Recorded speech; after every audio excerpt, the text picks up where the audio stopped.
어느덧 일은 하고도 2해를 더 넘긴 제 인생에서 사람의 목소리만 들어도 그 속내를 짐작하는 버릇 같은 것이 생겼습니다. 전화벨이 울리고 액정에 오지선 며느라가라는 이름이 떴을 때 저는 이미 반쯤 알고 있었죠. 저 고약하고 앙칼진 목소리가 오늘은 꿀이라도 바른 듯 달콤할 것이라는 사실을요. 어머니, 저 지선이에요. 좋은 아침이세요. 역시나 그 목소리는 제 예상보다 한술 더 떠서 마치 최고급 백화점 안내 방송처럼 간지럽고 살가웠습니다. 저는 베란다 난초에 물을 주다 말고 잠시 숨을 골랐어요. 이른 아침부터 대체 무슨 꿍꿍이일까? 평소에는 명절 전날이나 제 생일 당일 점심이 다 되어서야 마지못해 걸려오던 전화였습니다. 그것도 늘 어머니, 별일 없으시죠? 혁수 씨 바꿔드릴게요라며 용건만 간단히 하고 아들 녀석에게 휙 넘겨버리는 게 전부였죠. 그래, 아침부터 무슨 일이냐? 제 목소리는 본래의 온도대로 나갔습니다. 굳이 반가운 척 호들갑을 떨고 싶지 않았거든요. 제 무심한 말투에 전화기 너머의 며느리는 잠시 머뭇거리는 듯 했지만 이내 준비에 온 대자를 읊기 시작했습니다. 어머니, 이번 주말에 혹시 시간 괜찮으세요? 제가 어머니 맛있는 거 사드리려고요. 요즘 SNS에서 아주 난리난 토종닭 맛집이 있더라고요. 경치 좋은데 콕 박혀 있어서 바람 쐬기도 그만이래요. 혁수 씨는 주말에 회사 일로 바쁘다니 우리 여자들끼리 오붓하게 데이트 어떠세요? 데이트라. 살다 살다 며느리 입에서 저런 낯간지러운 단어를 다 들어봅니다. 저는 창밖으로 이제 막 연두빛 잎을 틔우기 시작한 아파트 화단의 목련을 쳐다보았어요.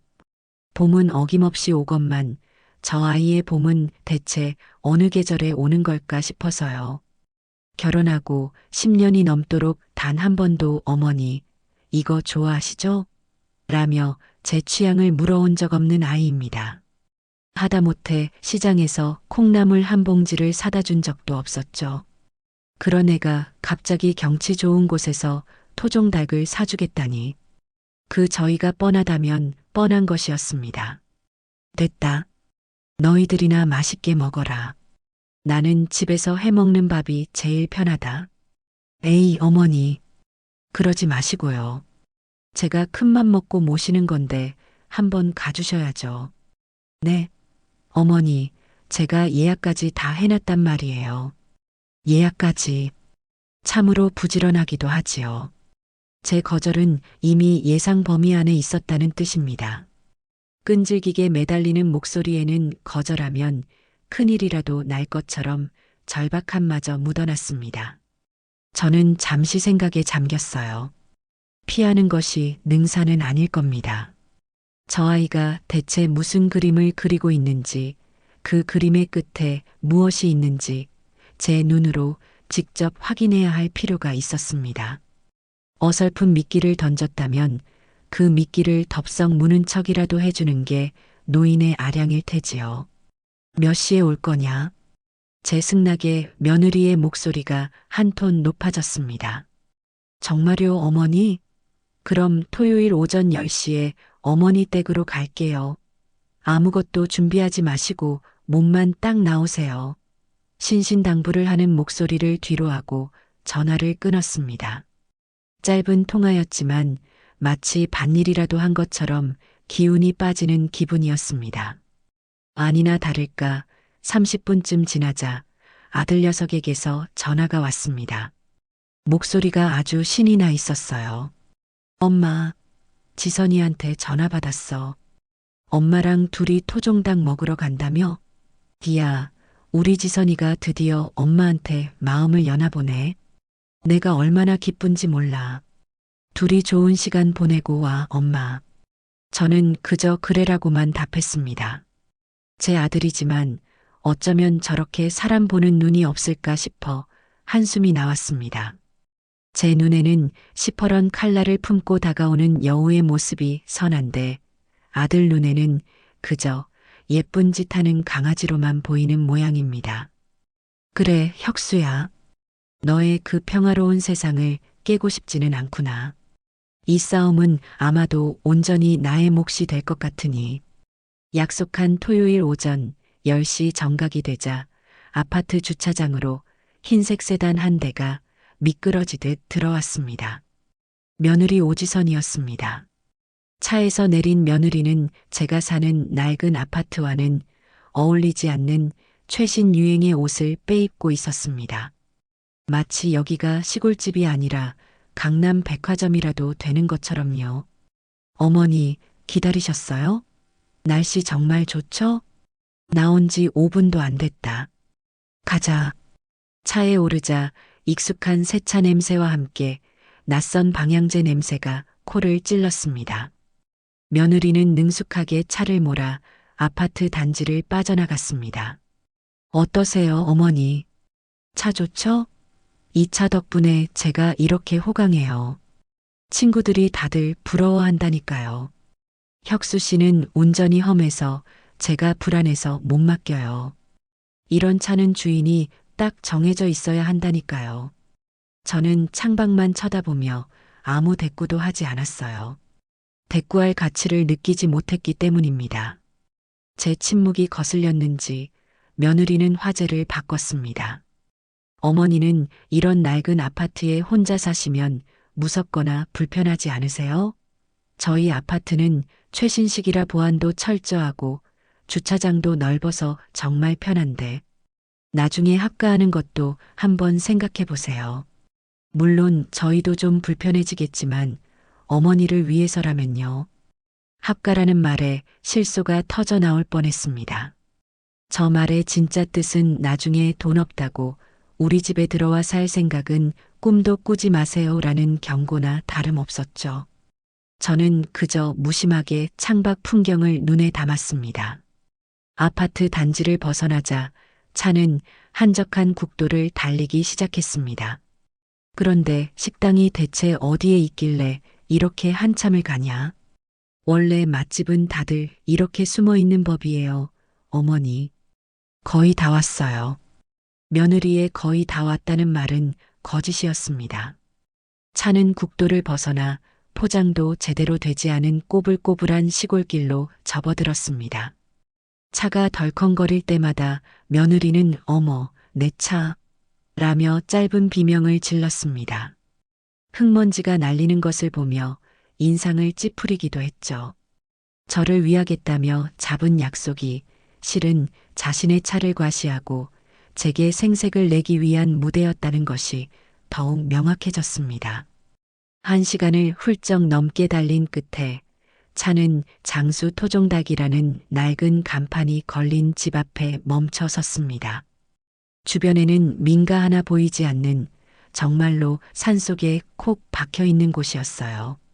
며느리는 차에서 내리자마자 질색하는 표정을 감추지 못했습니다. 세상에, 사진이랑 완전 다르네. 여기가 정말 그 맛집 맞나? 길도 이렇게 더럽고 여긴 다신 못 오겠다. 투덜거리며 가게 안으로 들어서는 며느리의 뒷모습을 보며 저는 조용히 결심을 굳혔습니다. 그래, 지선아. 너는 오늘 이곳에 다시는 못 올 것이다. 나 또한 마찬가지고. 가게 안은 촌스럽지만 정갈했습니다. 나이 지긋한 주인 할머니가 저희를 보고 반갑게 맞아주셨어요. 하지만 며느리는 여전히 불만 가득한 얼굴로 주변을 훑어보았습니다. 사장님, 여기 자리 제일 깨끗한 곳으로 주세요. 먼지 없는 곳으로요. 그녀의 뾰족한 말투에 주인 할머니의 얼굴에 잠시 서운한 기색이 스쳤지만 이내 가장 안쪽 자리로 저희를 안내했습니다. 자리에 앉자마자 며느리는 자신이 가져온 물티슈로 테이블과 의자를 박박 닦아냈습니다. 마치 대단한 오물이라도 묻어 있는 것처럼요. 그 유난스러운 행동을 지켜보는 제 속에서는 천불이 끓어올랐지만 저는 꾹 참았습니다. 아직은 때가 아니었으니까요. 곧이어 닭백숙이 담긴 커다란 냄비가 상 위에 올랐습니다. 며느리는 그제야 거진 미소를 지으며 제게 말했어요. 어머니, 이제 맛있게 드실 일만 남았네요. 제가 일부러 어머니 생각해서 찾아온 곳이니까 많이 드세요. 저는 말없이 끓기 시작하는 뽀얀 국물만 바라보았습니다. 과연 이 닭백숙을 온전히 다 먹을 수 있을까요? 아마도 저 닭이 다 익기도 전에 무슨 일이 벌어질 것만 같은 불길한 예감이 들었습니다. 그리고 그 예감은 단 한 번도 틀린 적이 없었지요. 가스 불 위에서 구수한 냄새가 가게 안을 채웠습니다. 뽀얀 국물 위로 대추와 인삼, 그리고 정체를 알 수 없는 약재들이 둥둥 떠다녔어요.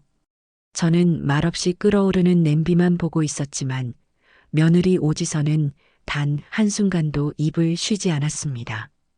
어머니, 이따 식사하시고 근처에 갤러리 카페가 하나 있대요. 거기서 커피도 한 잔해요. 저희. 거긴 또 얼마나 예쁘다고요. 제 친구가 얼마 전에 다녀와서 사진을 올렸는데 다들 어디냐고 난리가 났었어요. 저도 그런데 한번 가봐야 제 SNS 팔로워들한테 꿀팁이라도 주죠. 저는 고개를 끄덕이는 둥 마는 둥 했습니다. 며느리가 말하는 세상은 제가 아는 세상과는 참으로 다른 곳이었어요. 그 아이의 세상에서는 모든 것이 사진으로 어떻게 보이는가가 가장 중요한 가치인 듯 했습니다. 맛있는 것을 먹는 이유는 맛을 즐기기 위함이 아니라 나는 이렇게 근사한 것을 먹는다고 과시하기 위함이었고, 좋은 곳에 가는 이유는 그 풍경을 눈에 담기 위함이 아니라 나는 이렇게 특별한 곳에 와 있다고 자랑하기 위함이었죠. 주인 할머니가 커다란 그릇과 집게, 가위를 가져다 주셨습니다.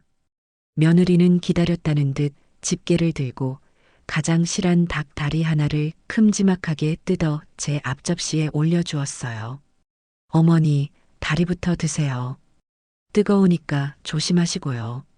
그 행동은 너무나도 자연스러워서 혹시나 하는 마음에 잠시나마 며느리를 의심했던 제 자신이 무색해질 정도였습니다. 어쩌면 정말 아들 녀석 말대로 이 아이가 이제야 철이 드는 것일지도 모른다는 헛된 희망이 아주 잠시 먼지처럼 피어올랐다 사라졌습니다.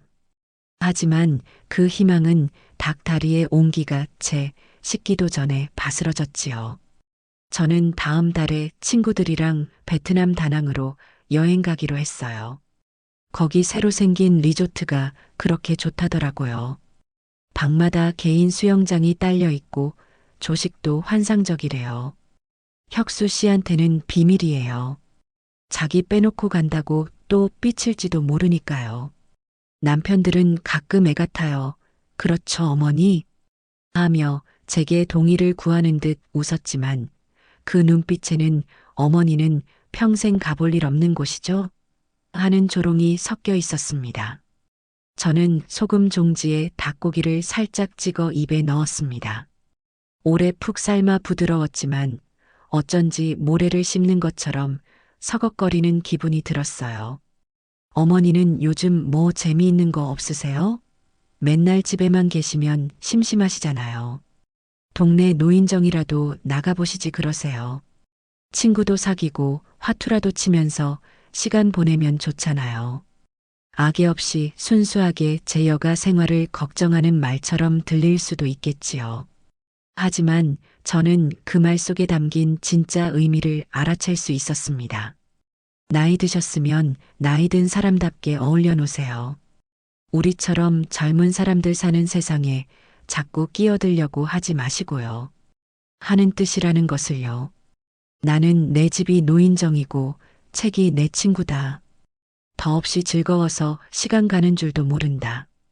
제 대답에 며느리는 어머, 그러세요? 역시 우리 어머님은 교양이 넘치셔라며 과장되게 감탄했습니다. 하지만 그 표정은 마치 이해할 수 없는 외계어를 듣는 사람 같았어요. 우리의 대화는 그렇게 겉돌았습니다. 며느리는 자신의 세상 이야기를 신나게 떠들었고 저는 가끔씩 고개를 끄덕이거나 짧게 답하며 제 세상의 문을 굳게 닫아 걸었습니다. 그 아이가 제 세상에 한 발짝이라도 들이는 것을 허락하고 싶지 않았기 때문입니다. 한참을 그렇게 제멋대로 떠들던 며느리가 갑자기 아참 하더니 자리에서 일어섰습니다. 어머니, 저 화장실 좀요. 금방 다녀올게요. 그러고는 보란 듯이 값비싼 가죽 핸드백을 의자 위에 그대로 둔 채 가벼운 걸음으로 가게 뒤편으로 향했습니다. 모든 것이 너무나도 평범한 식사 도중의 일상적인 풍경이었습니다. 저는 그래, 다녀와라 하고는 다시 닭고기를 뜯기 시작했습니다. 하지만 그것이 며느리의 모습을 본 마지막이 될 줄은 그때는 미처 알지 못했습니다. 10분이 지났습니다. 화장실에 간 사람이 돌아오기에는 조금 긴 시간이었습니다. 하지만 저는 대수롭지 않게 생각했어요. 요즘 젊은 여자들은 화장실에 한번 들어가면 화장도 고치고 휴대폰도 들여다보느라 시간이 오래 걸린다고들 하니까요. 저는 남은 닭고기를 천천히 뜯어 먹으며 며느리를 기다렸습니다. 가게 안은 여전히 구수한 백숙 냄새로 가득했고 다른 테이블의 손님들은 즐겁게 이야기를 나누고 있었어요. 모든 것이 평화로웠지만 제 마음속에는 아주 작은 불안의 씨앗이 싹트기 시작했습니다. 다시 10분이 흘러 총 20분이 지났습니다. 이제는 명백히 이상한 상황이었습니다. 아무리 화장이 중요하고 휴대폰이 재미있다고 해도 함께 식사하러 온 시어머니를 이렇게나 오래 기다리게 하는 법은 없으니까요. 저는 들고 있던 젓가락을 내려놓았습니다. 입맛이 싹 가셨어요. 방금까지 맛있다고 생각했던 닭고기가 역하게 느껴지기 시작했습니다. 저는 가게 뒤편 며느리가 사라진 화장실 쪽을 빤히 쳐다보았습니다. 혹시 무슨 일이라도 생긴 걸까? 안에서 쓰러지기라도 한 건 아닐까? 별의별 생각이 다 들었습니다. 하지만 그와 동시에 이것이 모두 계획된 상황일지도 모른다는 차가운 의심이 고개를 들기 시작했어요. 설마 나를 여기 버리고 가려고? 스스로의 생각이 너무나 기가 막혀서 저는 고개를 저었습니다. 아무리 며느리가 못됐다고 해도 아무리 나를 귀찮아한다고 해도 사람으로서 어떻게 그런 짓을 할 수 있단 말인가. 아닐 거야. 아닐 거라고 애써 스스로를 다독였습니다. 하지만 시간은 제 편이 아니었습니다. 또다시 10분이 흘러 며느리가 자리를 비운 지 30분이 훌쩍 넘었습니다. 이제 더 이상은 기다리고만 있을 수가 없었습니다. 저는 자리에서 일어났습니다. 함께 식사하던 다른 테이블의 손님들이 힐끔힐끔 저를 쳐다보는 것이 느껴졌어요. 아마도 혼자 남겨진 노인네가 이상해 보였겠지요. 저는 주방에서 일하고 있는 주인 할머니에게 다가갔습니다. 할머니는 의아한 표정으로 저를 보았어요. 저 할머니, 아까 저랑 같이 온 젊은 사람이 화장실에 갔는데 30분이 넘도록 안 나와서요. 혹시 화장실이 여러 군데인가요? 제 물음의 주인 할머니는 더욱 이상하다는 듯 고개를 갸웃거렸습니다. 화장실은 가게 뒤에 딱 하나뿐인데 30분이나요? 아이고, 뭔 일 있나 보네. 내가 가볼까? 아니에요. 제가 한번 가볼게요. 주인 할머니의 말을 뒤로하고 저는 가게 뒷문으로 나갔습니다. 뒷마당에는 장작이 쌓여 있었고 그 옆에 낡은 간이 화장실이 덩그러니 놓여 있었습니다. 문은 굳게 닫혀 있었지만 안에서 아무런 기척도 느껴지지 않았습니다. 아가, 안에 있느냐? 저는 문을 두드리며 조심스럽게 물었습니다. 대답은 없었습니다. 다시 한번 조금 더 크게 문을 두드렸어요. 지선아, 오지선, 안에 있으면 대답 좀 해보거라. 역시나 묵묵부답이었습니다. 저는 혹시나 하는 마음에 문고리를 잡고 살짝 당겨보았습니다. 문은 잠겨 있지 않았습니다. 삐걱거리는 소리와 함께 문이 열리고 좁은 화장실 안이 훤히 드러났습니다. 그곳에는 아무도 없었습니다. 순간 심장이 쿵 하고 내려앉는 것 같았습니다. 머릿속이 새하얗게 변했어요. 화장실에 없다면 대체 어디로 갔다는 말인가? 저는 허둥지둥 다시 가게 안으로 뛰어들어갔습니다. 제가 앉아있던 자리, 며느리의 의자 위에는 여전히 그녀의 핸드백이 놓여 있었습니다. 저는 저도 모르게 핸드백을 열어보았습니다. 안에는 값비싼 화장품 파우치와 지갑이 들어 있었어요. 그런데 있어야 할 것이 없었습니다. 바로 자동차 키였습니다. 불길한 예감이 온몸을 휘감았습니다. 저는 미친 사람처럼 다시 가게 밖으로 뛰쳐나갔습니다. 그리고 가게 앞 작은 자갈이 깔린 주차장으로 달려갔어요. 아침에 며느리가 차를 세워두었던 바로 그 자리. 그곳은 텅 비어 있었습니다. 제가 타고 왔던 흰색 세단은 흔적도 없이 사라져 버렸습니다. 마치 처음부터 그곳에 없었던 것처럼요. 저는 그 텅 빈 공간을 망연자실하게 바라보았습니다.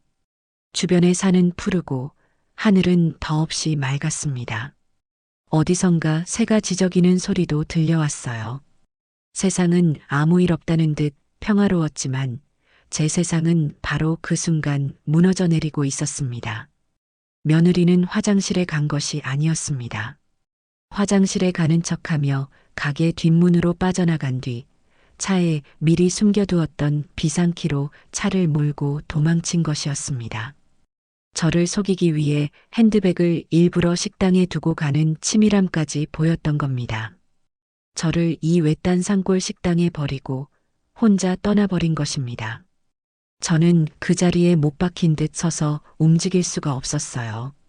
분노나 슬픔 같은 감정은 느껴지지 않았습니다. 그저 머릿속이 텅 비어버린 것처럼 아무런 생각도 할 수 없었습니다. 오직 차가운 바람만이 제 뺨을 스치고 지나갈 뿐이었어요. 한참을 그렇게 서 있었을까요? 등 뒤에서 저를 부르는 주인 할머니의 목소리가 들려왔습니다. 어르신, 왜 그러고 서 있어요? 같이 온 사람은요? 저는 천천히, 아주 천천히 고개를 돌려 할머니를 바라보았습니다. 그리고 저도 모르게 피식 하고 웃음이 터져 나왔습니다. 너무나도 기가 막혀서 나오는 그런 헛웃음이었습니다. 갔어요. 나만 빼고 다 갔네요. 갔다니 그게 무슨 소리예요? 아니, 사람을 이 산골짜기에다 버려두고 갔단 말이에요? 주인 할머니는 제 말을 듣고는 제 자식 일인 양 길길이 날뛰었습니다. 가게 안으로 저를 이끌고 들어와 의자에 앉히고는 따뜻한 물 한 잔을 제 손에 쥐어주셨어요. 덜덜 떨리는 손으로 물잔을 받아들자 그제야 얼어붙었던 감각이 조금씩 돌아오는 것 같았습니다. 아이고, 세상에 이런 천하에 몹쓸 것들을 봤나? 아무리 그래도 그렇지. 어떻게 어른을 이렇게 내버려 두고 갈 수가 있어. 어르신, 아들이나 다른 가족한테 어서 전화하세요. 당장 데리러 오라고 해야지. 주인 할머니는 제 자식 일인 양 길길이 날뛰며 제 등을 두드렸습니다. 저는 말없이 고개를 끄덕이고는 핸드백에서 제 휴대폰을 꺼내 들었습니다. 액정을 켜자 다행히 안테나 표시는 두어 칸 정도 떠 있었습니다. 통화가 불가능할 정도의 오지는 아니라는 뜻이었죠. 저는 가장 먼저 며느리 오지선의 이름을 찾아 통화 버튼을 눌렀습니다. 귀에 익은 통화 연결음이 선명하게 울려 퍼졌습니다. 신호는 가고 있었습니다. 한 번, 두 번, 세 번, 10번이 넘도록 신호가 갔지만 며느리는 전화를 받지 않았습니다. 화장실에 간다며 자리를 뜬 사람이, 일부러 차를 몰고 도망간 사람이 이 전화를 받지 않는 것은 당연한 일일지도 모릅니다. 어쩌면 제 번호가 뜨는 것을 보며 지금쯤 차 안에서 콧방귀를 뀌고 있을지도 모를 일이었죠. 저는 말없이 통화를 끊고 이번에는 아들 혁수의 이름을 눌렀습니다. 혹시나 하는 아주 작은 마지막 희망이었습니다. 내 아들이라면 제 어미의 전화를 모른 척하지는 않을 것이라는 신락 같은 믿음이었습니다. 하지만 그 믿음 역시 길게 이어지는 통화 연결음 속에서 산산조각이 났습니다. 아들 역시 제 전화를 받지 않았습니다. 순간 모든 것을 깨달았습니다. 이것은 며느리 혼자 저지른 일이 아니었습니다.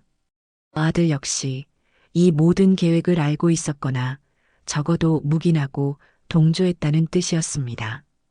그들은 지금 한통속이 되어 제 어미를 이 외딴 곳에 버려두고는 일부러 제 전화를 피하고 있는 것이었습니다.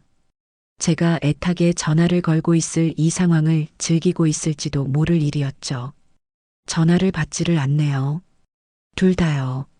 제 담담한 말에 옆에서 지켜보던 주인 할머니는 상황을 모두 파악했다는 듯 더욱 기가 막히다는 표정으로 혀를 찼습니다. 아이고 맙소사.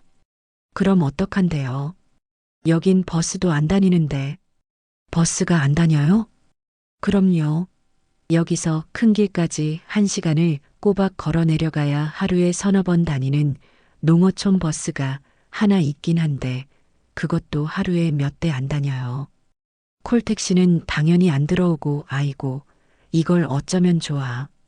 버스도 없는 시골이라는 말이 그제야 현실로 와 닿았습니다. 며느리는 모든 것을 알고 있었습니다. 이곳이 얼마나 고립된 곳인지 제가 이곳에 버려지면 얼마나 속수무책일지를 완벽하게 계산하고 저를 이곳으로 데려온 것이었어요. 분노가 치밀어 올라 피가 거꾸로 솟는 것 같았습니다. 하지만 저는 이를 악물고 그 감정을 억눌렀어요. 지금 화를 내고 주저앉아 통곡해봐야 달라지는 것은 아무것도 없었습니다. 어떻게든 이곳을 빠져나가 내 발로 내 집에 돌아가야 했습니다. 할머니, 그럼 여기서 나갈 방법은 정말 없는 건가요? 읍내에 전화해서 택시라도 불러야 할 것 같습니다.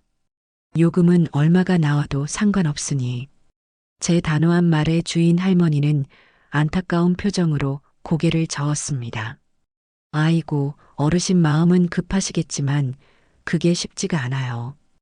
읍내 택시들도 이 산골짜기까지는 기름값도 안 나온다고 들어오려고 하질 않고 설령 온다고 해도 부르는 게 값이라 오늘 버스는 이미 끊긴 지 오래고요.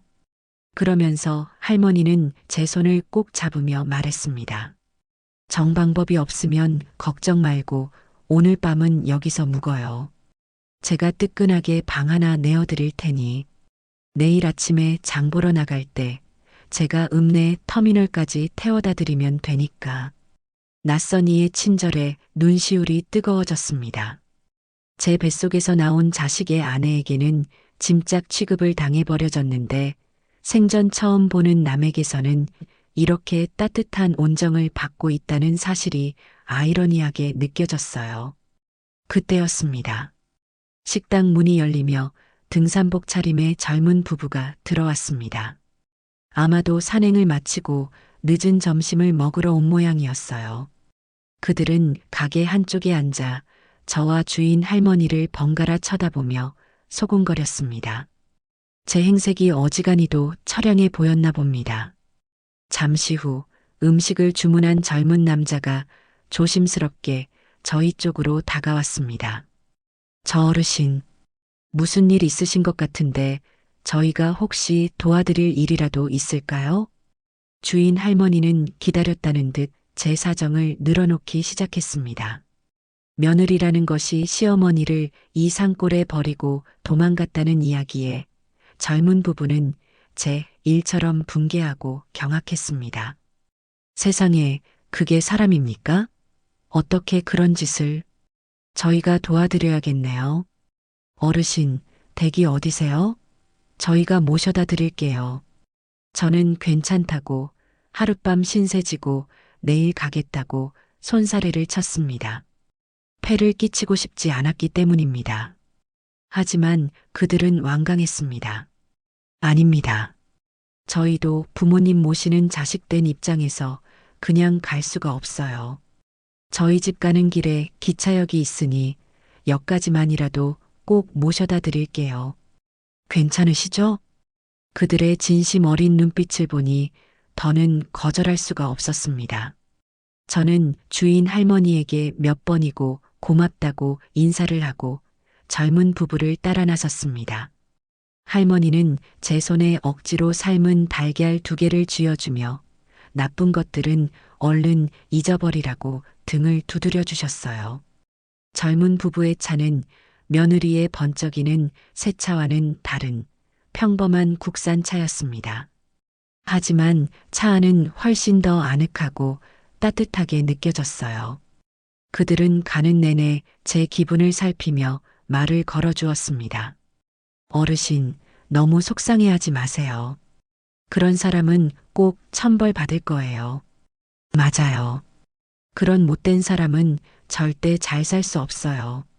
그들의 위로가 제 얼어붙었던 마음을 조금씩 녹여주었습니다. 저는 그들에게 제 신세 한탄을 하지는 않았습니다. 그저 고맙다는 말만 반복할 뿐이었죠. 1시간 가까이 달린 차는 작은 기차역 앞에 멈춰 섰습니다. 그들은 제게 표를 끊어주고 기차 시간까지 확인해 준 뒤에야 자리를 떴습니다. 마지막까지 제 손을 꼭 잡아주며 건강하시라고 말하는 그들의 모습에 저는 결국 참았던 눈물을 조금 흘리고 말았습니다.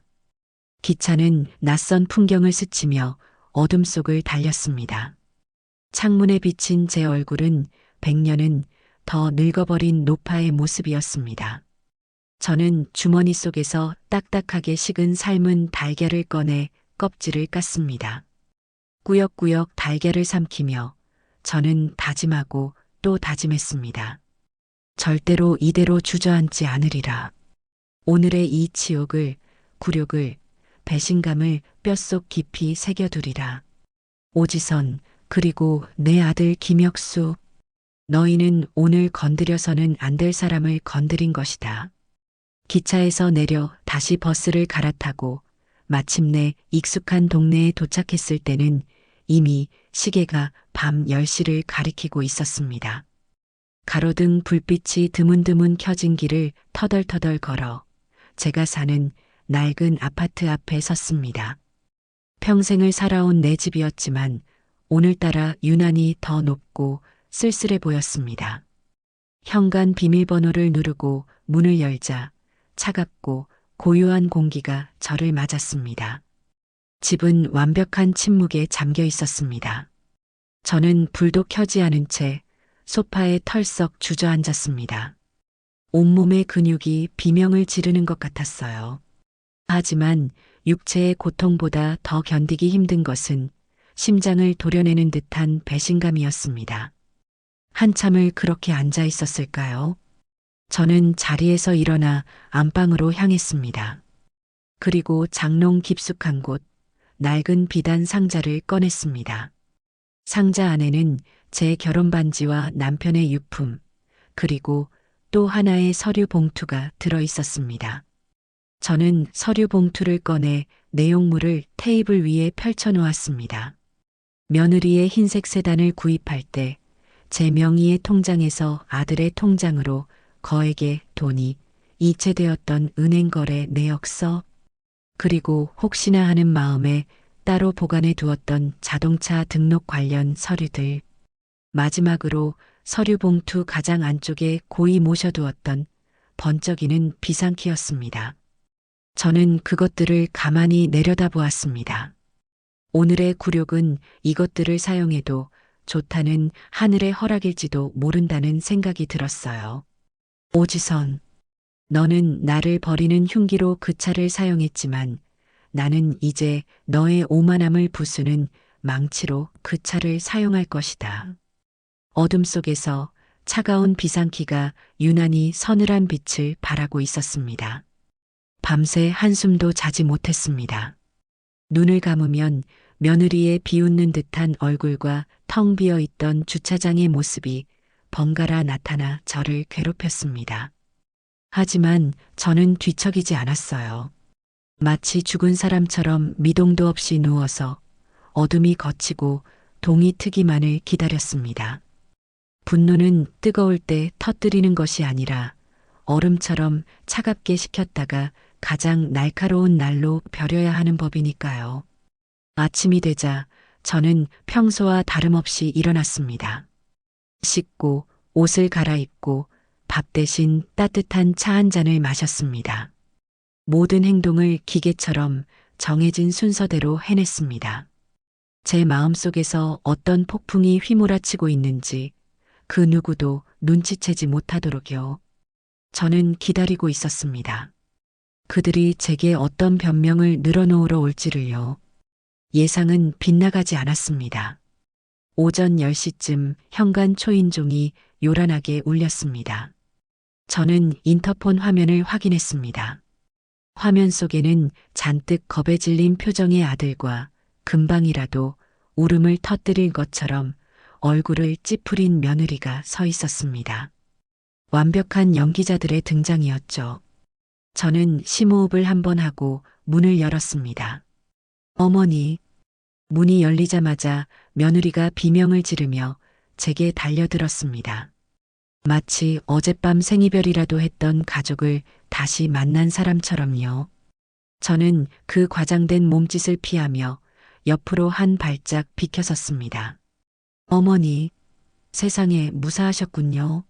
저희가 밤새 얼마나 걱정했는지 아세요? 한숨도 못 잤어요. 며느리는 손수건까지 꺼내 눈가를 찍어내며 울먹였습니다. 그 모습에 아들 녀석은 안절부절 못하며 제 눈치를 살폈습니다. 엄마, 정말 미안해. 이게 어떻게 된 일인지. 저는 아무 말 없이 소파에 가서 앉았습니다. 그리고 그들을 향해 고갯짓을 했어요. 앉아서 해명이라도 해보라는 뜻이었죠. 아들 내외는 마지못해 제 맞은편 소파에 앉았습니다. 먼저 입을 연 것은 역시나 며느리였습니다. 어머니, 정말 죄송해요. 제가 화장실에 다녀와 보니 어머니가 안 계셔서 저는 당연히 화가 나셔서 먼저 가신 줄 알았어요. 어머니 성격에 기다리는 거 싫어하시잖아요. 그래서 어머니가 택시 타고 먼저 가셨나 보다 하고 생각했죠. 기가 막혀서 말이 나오지 않았습니다. 제 성격을 운운하며 모든 책임을 제게 돌리려는 수작이었습니다. 그래서 바로 혁수 씨한테 전화를 했어요. 어머니가 먼저 가신 것 같다고요. 그랬더니 혁수 씨도 걱정하지 말고 집으로 오라고 하더라고요. 그런데 집에 와서 아무리 기다려도 어머니가 안 오시는 거예요. 전화를 드려도 받질 않으시고요. 그래서 저희가 얼마나 놀랐는지 몰라요.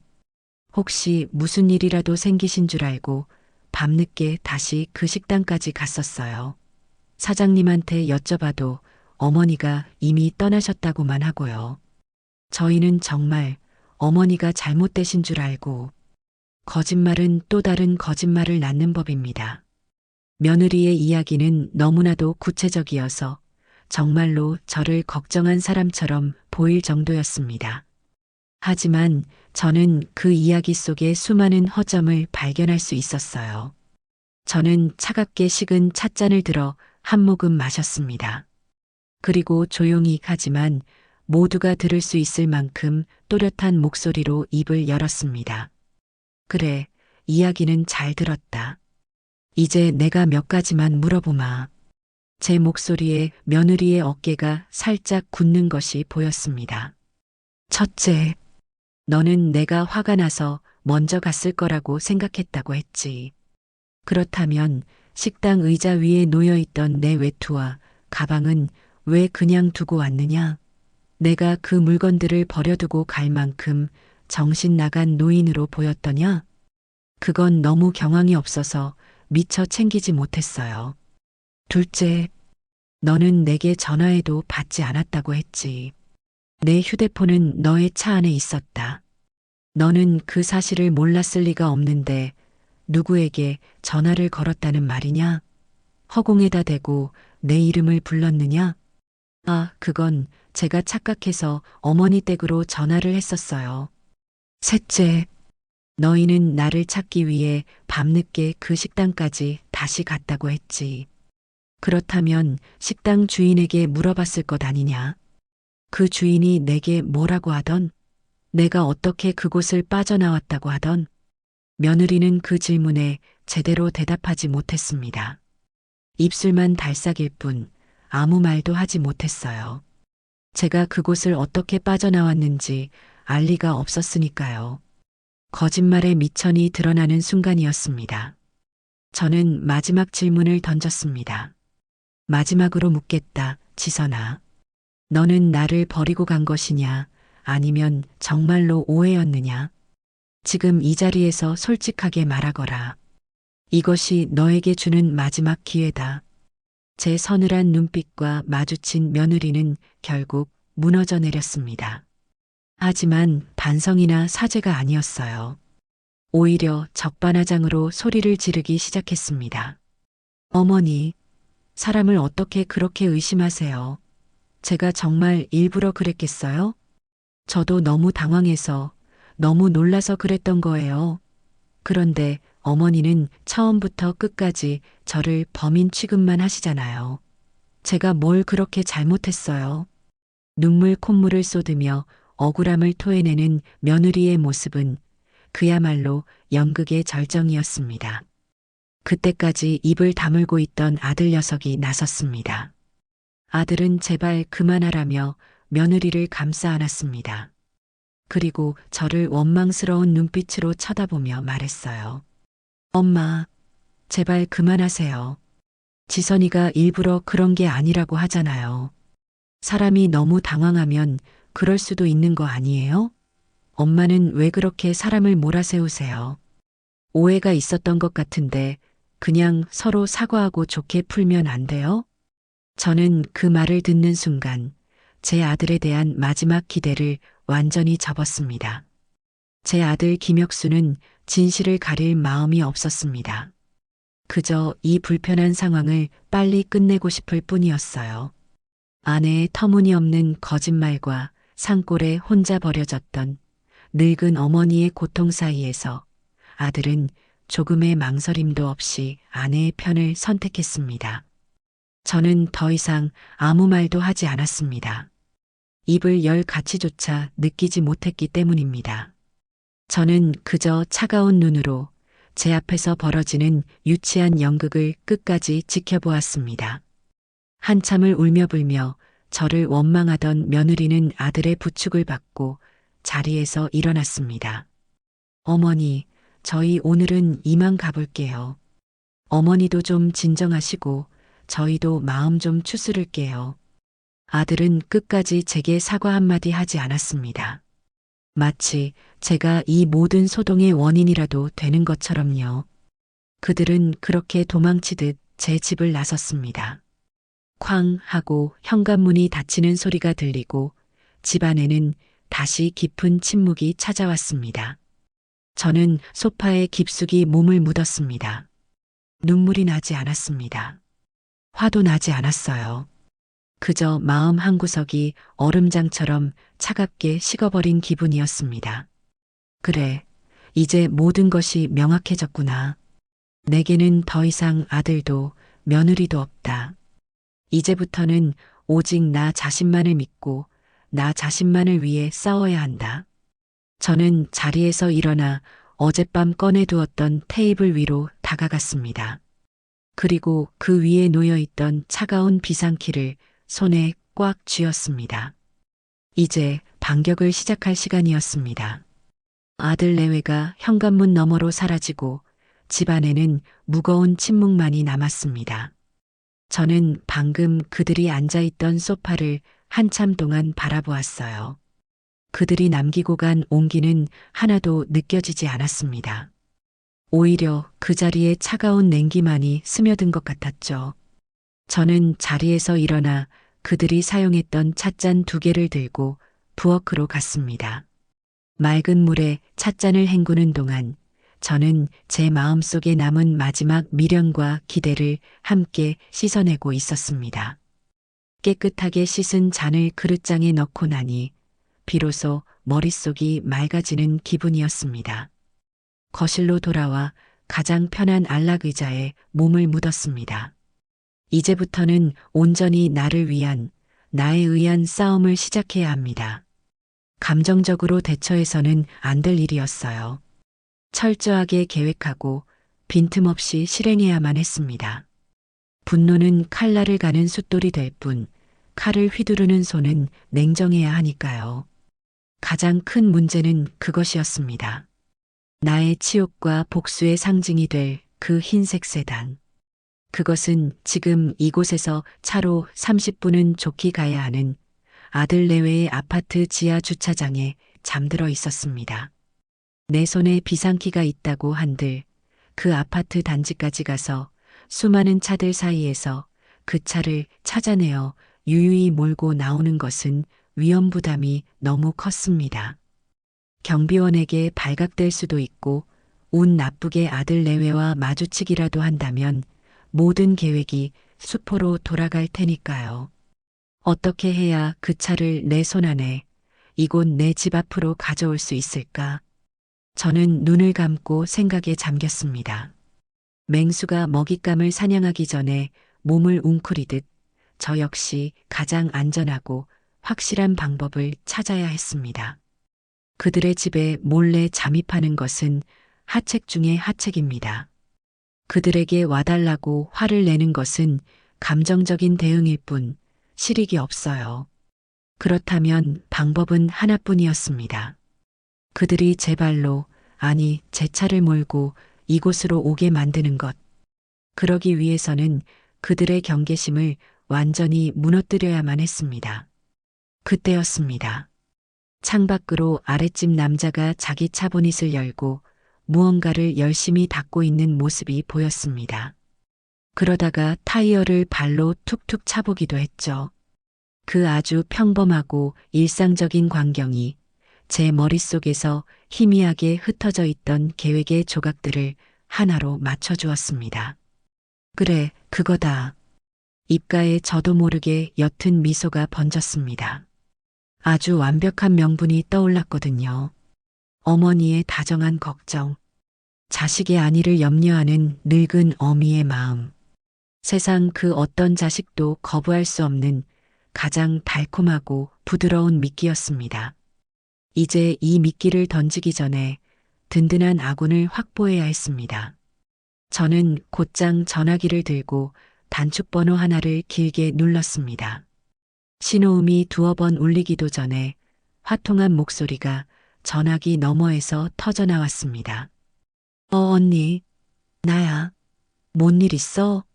저보다 5살 어린 제 여동생, 정이었습니다. 젊어서부터 억척스럽게 시장에서 장사하며 자식 둘을 키워낸 저와는 다르게 생활력이 강하고 목소리도 큰 동생이었죠. 정이야, 나다. 시간 괜찮으냐? 시간이야 만들면 되지. 근데 언니 목소리가 왜 그래? 어디 아파? 그 몹쓸 것들이 또 속 썩였어? 동생은 이미 제 목소리만 듣고도 집안에 무슨 일이 생겼음을 짐작하고 있었습니다. 저는 길게 숨을 한번 내쉬고 지난 주말에 있었던 일을 처음부터 끝까지 담담하게 털어놓았습니다. 며느리의 수상한 데이트 신청부터 버스도 다니지 않는 산골 식당에 저를 버려두고 사라진 일 낯선 이의 도움으로 겨우 집에 돌아온 과정, 그리고 오늘 아침 제 집까지 찾아와 뻔뻔한 거짓말로 저를 2번 죽인 일까지 이야기를 듣는 내내 동생은 아이고 세상에 미친 것들을 연발하며 치를 떨었습니다. 제 이야기가 끝나자 전화기 너머에서 폭발하는 듯한 고함이 터져 나왔습니다. 언니, 그걸 가만히 뒀어? 당장 그년 아파트로 쫓아가서 머리끄덩이라도 잡고 늘어졌어야지. 아니, 그 전에 형부 제사상에 올릴 과일 사가라고 내가 준 돈으로 뽑은 차 아니야, 그거. 당장 뺏어와야지. 동생의 불같은 분노에 오히려 제 마음은 차분하게 가라앉았습니다. 정희야, 소리 지르지 말고 내 말 들어라. 그래서 내가 너에게 전화한 것이다. 나는 그깟 머리채 잡는 유치한 싸움은 할 생각 없다. 그 대신 그 차를 팔아버릴 작정이다. 뭐, 차를 판다고? 아이고, 언니. 잘 생각했어. 아주 잘 생각했지. 그래서 어떻게 팔 건데? 언니 혼자 할 수 있겠어? 그래서 너의 도움이 필요하다.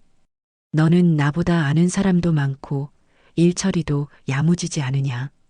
뒤탈 없이 가장 빠른 시간 안에 차를 처분할 수 있는 중고차 매매 상사를 하나 알아봐 주었으면 한다. 돈은 두둑하게 챙겨줄 테니 믿을 만한 곳으로. 제 말에 동생은 신이 나서 외쳤습니다. 걱정 마, 언니. 내 친구 남편이 저기 가양동에서 크게 매매 상사 하잖아. 내가 그쪽에 얘기해서 가장 좋은 값으로 하루 만에 처리할 수 있게 손 써놓을게. 그래서 차는 어떻게 가져올 건데? 그것들이 순순히 내놓겠어? 그건 내가 알아서 할 것이다. 너는 매매 상사와 약속만 잡아놓아라. 이번 주 토요일 오후쯤으로. 알았어, 언니. 아, 생각할수록 열받네. 그 오사리 잡놈 같은 것들. 언니, 절대 마음 약해지면 안 돼. 이번에 아주 뼈저리게 후회하게 만들어야 해. 동생과의 통화를 마치고 나니 천군만마를 얻은 것처럼 마음이 든든해졌습니다. 이제 모든 준비는 끝났습니다. 남은 것은 호랑이 굴에 들어가 호랑이 목에 방울을 다는 일, 아니, 호랑이를 직접 내 굴로 유인하는 일이었습니다. 저는 다시 전화기를 들었습니다. 그리고 화면에 뜬 김혁수 아들이라는 이름을 한참 동안 바라보았습니다. 잠시 망설였지만 이내 통화 버튼을 눌렀어요. 신호음이 몇 번 울린 뒤 아들의 조심스러운 목소리가 들려왔습니다. 엄마. 저는 일부러 가장 힘없고 지친 목소리를 만들어냈습니다. 지난 며칠간의 소동으로 기력이 다 빠져버린 늙은 어머니의 목소리. 혁수야, 나다. 바쁘냐? 아니, 엄마. 괜찮아. 무슨 일이야? 어디 안 좋아? 아들의 목소리에는 걱정과 미안함이 뒤섞여 있었습니다. 제 작전이 벌써 반은 성공한 셈이었죠. 아니다. 그냥 내가 며칠 생각해 봤는데 아무래도 내가 너무 예민하게 굴었던 것 같다. 나이 들면 속이 좁아진다고 하더니 내가 딱 그 짝인가 보다. 지선이에게도 너무 심하게 대한 것 같아 마음에 걸리는구나. 제 말에 아들은 안도의 한숨을 내쉬는 듯 했습니다. 아니야, 엄마. 지선이도 잘못했지. 엄마가 그렇게 생각해 주니 내가 정말 고맙다. 그래서 말인데 이번 주 토요일 저녁에 시간들 괜찮으냐? 지선이 데리고 집에 와라. 내가 저번에 너희가 좋아하던 갈비찜 좀 푸짐하게 해놓으련다. 지난 일은 다 잊고 같이 저녁이나 먹자. 아들은 감격한 목소리로 정말 엄마, 알았어. 당연히 가야지. 지선이도 정말 좋아할 거야. 라며 기뻐했습니다. 이제 마지막 미끼를 던질 시간이었습니다. 아, 그리고 혁수야. 올 때 너희 차 가지고 오너라. 응? 알았어. 그런데 왜? 지난번에 보니 타이어 공기압이 좀 이상한 것 같더구나. 한쪽이 유난히 푹 꺼져 보여서. 내가 오래 다닌 단골 카센터가 있는데 아주 꼼꼼하게 잘 봐준다. 너희 저녁 먹는 동안 내가 잠깐 가서 점검 받아다 주마. 안전보다 중요한 건 없잖니. 어머니의 다정한 걱정. 자식의 안전을 염려하는 마음에 그 어떤 아들이 토를 달 수 있을까요? 아들은 제 말에 깊이 감동한 듯 했습니다. 아, 엄마. 그런 것까지 신경 쓰고 그랬어. 괜찮은데 알았어, 엄마. 그럼 토요일에 차 가지고 갈게. 정말 고마워, 엄마. 전화를 끊고 저는 조용히 눈을 감았습니다. 덫은 놓아졌고 사냥감은 아무것도 모른 채 덫을 향해 걸어오고 있었습니다. 제 입가에는 이제 미소가 아닌 차가운 서리 같은 것이 내려앉아 있었습니다. 토요일이 무척이나 기다려졌습니다. 기다리던 토요일 아침이 밝았습니다. 저는 새벽같이 일어나 시장에 다녀왔습니다. 가장 좋은 갈빗대를 사고 신선한 채소와 과일을 한가득 사왔어요. 부엌에 서서 갈비의 핏물을 빼고 양념을 만들고 채소를 다듬는 내내 제 마음은 놀라울 정도로 평온했습니다. 마치 수십 년을 해온 일상적인 노동처럼 그저 묵묵히 제 손을 놀릴 뿐이었죠. 하지만 제 머릿속에서는 앞으로 벌어질 일들이 톱니바퀴처럼 정확하게 맞물려 돌아가고 있었습니다. 오늘 저녁 이 식탁 위에는 갈비찜이 아니라 그들의 오만함에 대한 처절한 대가가 오르게 될 터였습니다. 오후가 되자 동생 정희에게서 전화가 왔습니다. 목소리가 잔뜩 신이 나 있었어요. 언니, 다 준비됐어. 가양동 매매단지 김 사장한테 얘기 다 해놨어. 언니 차 끌고 오기만 하면 서류고 뭐고 바로 처리해서 1시간 안에 통장으로 돈 꽂아주겠대. 시세보다도 100만 원은 더 쳐준다고 했으니까 걱정 말고 오기나 해. 고맙다, 정희야. 너는 약속된 장소에 먼저 가 있거라. 내가 차를 몰고 그리로 가겠다. 알았어. 아, 내가 왜 이렇게 떨리냐? 꼭 독립군거사 치르는 것 같네. 언니 파이팅. 동생과의 통화를 마치고 저는 마지막으로 상차림을 확인했습니다. 먹음직스럽게 윤기가 흐르는 갈비찜과 갖가지 나물, 따끈한 잡채까지. 누가 보아도 자식을 위해 정성껏 차린 어머니의 밥상이었습니다. 이 완벽한 위장막 아래에 얼마나 날카로운 칼날이 숨겨져 있는지 그들은 상상조차 하지 못할 겁니다. 저녁 6시가 되자 현관 초인종이 울렸습니다. 저는 가장 온화한 미소를 얼굴에 띄우고 문을 열었습니다. 예상대로 아들 내외는 한껏 누그러진 표정으로 서 있었습니다. 며느리의 손에는 제과점에서 산 롤케이크 상자가 들려 있었어요. 지난번의 소동에 대한 어설픈 사과의 표시였죠. 어머니, 저희 왔어요. 어서 오너라. 밖이 춥지? 얼른 들어와. 그들은 거실로 들어서며 푸짐하게 차려진 저녁상을 보고는 눈이 동그래졌습니다. 우와, 엄마. 이걸 다 엄마가 혼자 한 거야? 완전 진수성찬이네. 어머니, 정말 맛있겠어요. 괜히 저희 때문에 고생만 하신 거 아니에요? 며느리는 언제 그랬냐는 듯 살갑게 굴었습니다. 저는 그 롤케이크를 받아들며 고생은 무슨. 너희가 맛있게 먹어주면 그게 나한테는 가장 큰 기쁨이지라고 말했습니다. 제 스스로도 제 연기력에 감탄할 지경이었어요. 식탁에 둘러앉아 어색하지만 화기애애한 분위기 속에서 식사가 시작되었습니다. 아들은 연신 맛있다며 밥 2공기를 뚝딱 비웠고 며느리도 얌전하게 갈비를 뜯으며 제 눈치를 살폈습니다. 저는 그들의 그릇에 음식을 더 놔주며 자상한 어머니의 역할을 충실히 수행했습니다. 어느 정도 식사가 마무리될 무렵 저는 손목시계를 한번 쳐다보는 연기를 했습니다.